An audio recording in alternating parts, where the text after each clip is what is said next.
Hi, friends. Today we are going to talk gut health. Why are we talking gut health? Because so many people have issues with their GI system. And if you're chronically getting sick, if after you eat you're bloated, you have heartburn, you feel nauseous, you have pain, like all of this is associated messages from the body letting you know that there's a problem. However, in our society, we've been conditioned to go to the doctor, take an over-the-counter pharmaceutical, over-the-counter medication that is supposed to cure this condition. But it doesn't actually cure the condition. It actually suppresses the innate wisdom of the body, the innate wisdom that is represented through these symptoms. So we've been conditioned and taught that not to trust the messages from the body, that they are wrong, they are false messages, they are not to be believed, that my labs are quote unquote normal, there's nothing wrong with me. And so this is why I give workshops all the time, because I want people to understand how their body works, how it's designed to heal, and how the modern day world and the way that we currently live, the majority of people, work against the design of the body. So today I'm prepping for July's classes, which is using plants to support GI health.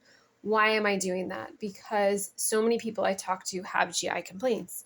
They have gas, they have bloating, they have constipation, they have diarrhea, they have heartburn, they have stomach upset after they eat where they're nauseous, or they feel really full, they feel really tired. And this is all indications from the body that what you are eating, the quote unquote food that you are eating, is not agreeing with your system. And you could be saying right now, but I eat really healthy. I eat whole food. I eat real food. I eat lots of salads. I drink lots of smoothies.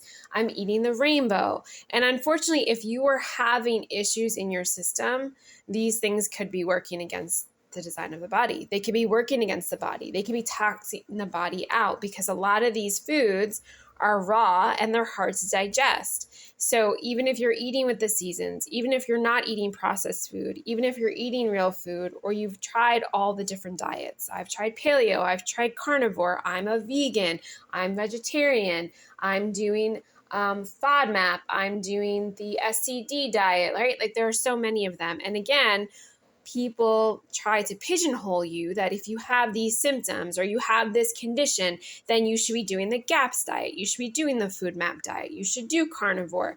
Or you hear all the people on social media who say, I did this diet and I'm so much better. Or I took this supplement and now I don't have those issues anymore.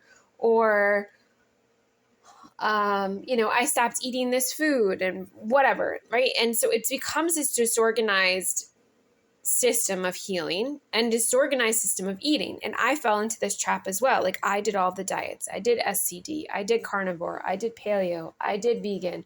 I did vegetarian. I did low FODMAP. I'm trying to think what other ones I did. Gluten-free. Like I did all the things. And now in this season of healing that I'm in, doing healing for now, radically 15 years, it looks different, and it looks different every day because there is no one size fits all t-shirt.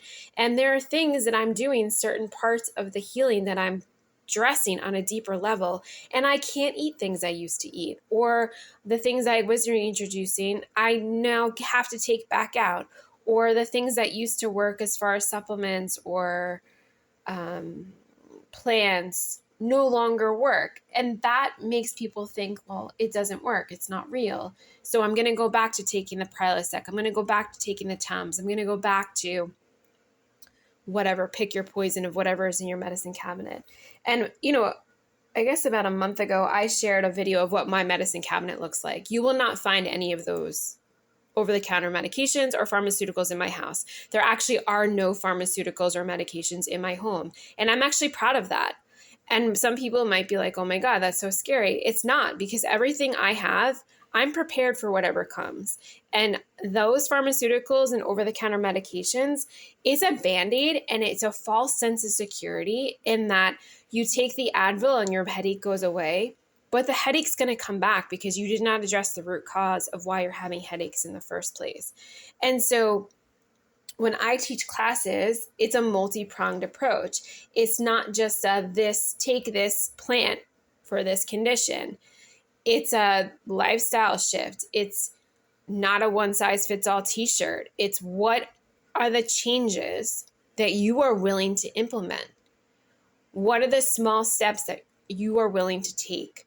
What is the awareness that you can begin to have around the messages the body is giving you? Because the body can only speak to you through sensations and symptoms, through emotions and sensations. Those are your symptoms. So if you are ignoring that, if you're numbing out, if you're choosing to dissociate, if you're choosing to deny that they exist, if you're choosing to suppress them with the medication and the over-the-counter drugs, you are forcing the body to turn up the volume. You are forcing the body to say, if you're not going to listen, I'm going to make you listen. And it's going to get really uncomfortable.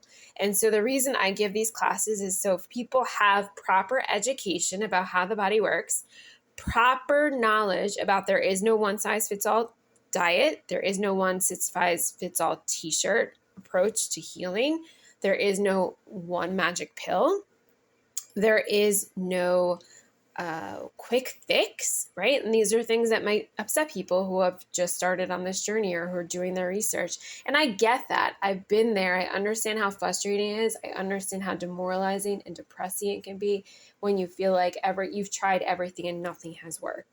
And this is why I offer the options of homeopathic remedies. And again, so homeopathic remedies are not, it's the closest thing I have to magic, but is still something that you have to address why it's happening, right? So this is going to address the root cause of what's going on in the body. It's going to address the underlying issue of why you're having GI issues, why you're constipated, why you're reacting to dairy, grains, and nightshades, why you're having diarrhea, why food additives. There are so many additives added to processed food. And the thing that's scary is in America, they don't need to put it on the label.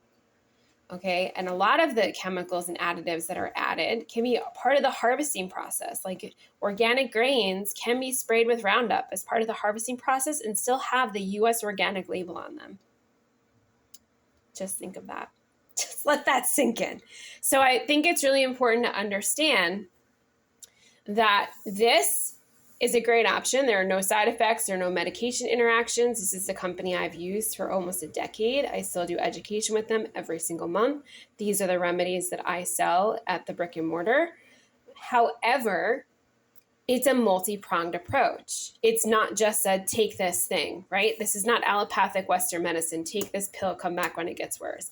It's a take this and dialogue with the body when you have these symptoms. Oh, it's after I eat pizza. Oh, it's when I eat at this restaurant. Oh, it's when I eat this whatever food, put it in the fill in the blank.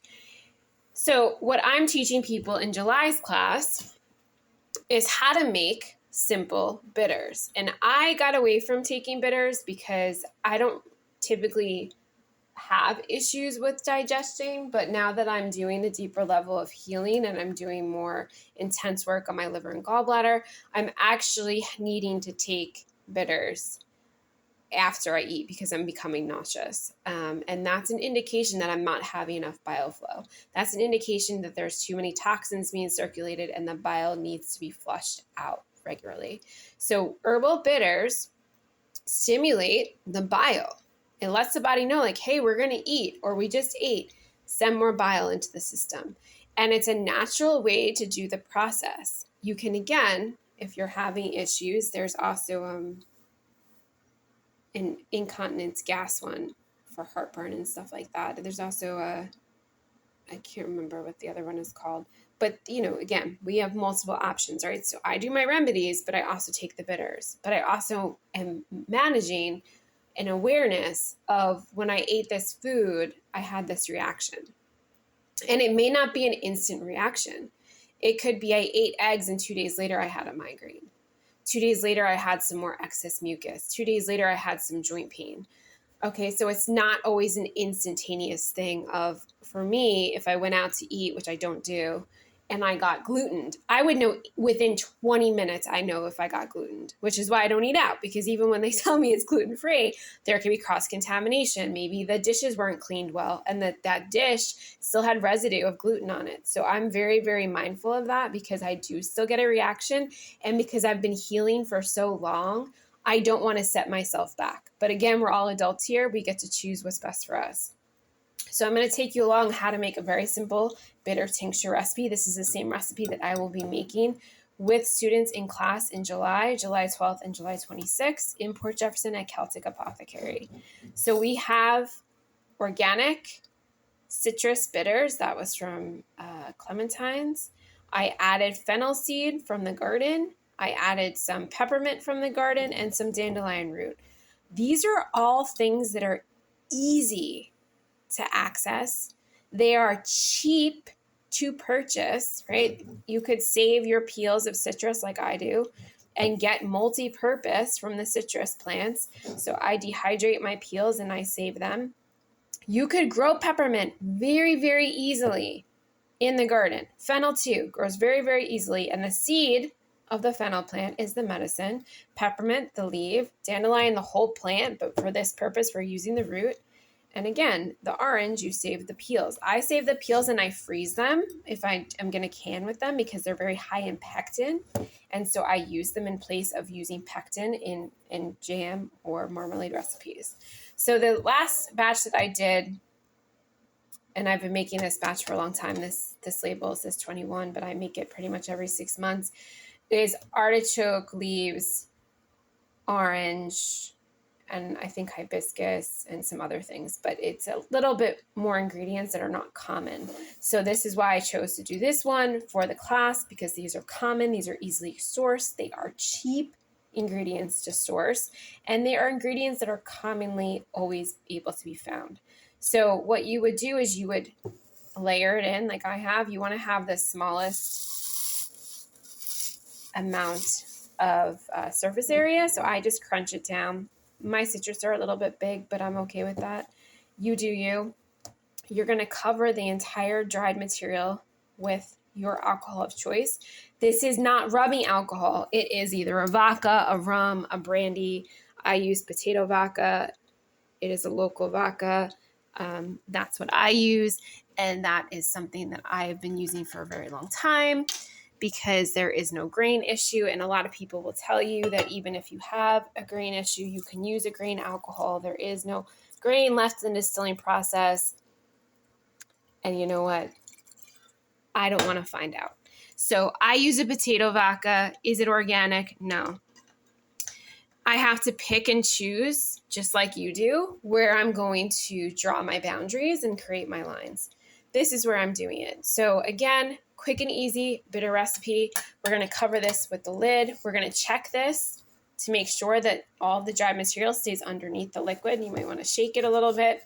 I'm going to put it in the dark corner of the kitchen. It's going to sit for 4 to 6 weeks. And so basically today is 4 weeks until the class. So I plan on bringing this with me, and I will have siphoned out the dried material. Just the liquid will be left. I will then put it into a glass jar, amber jar, right? And I will let them taste it. They will get a kit to make their own at home, a much smaller amount of this, because if they don't like it, I don't want them to waste the plant or the vodka or whatever alcohol they're going to use.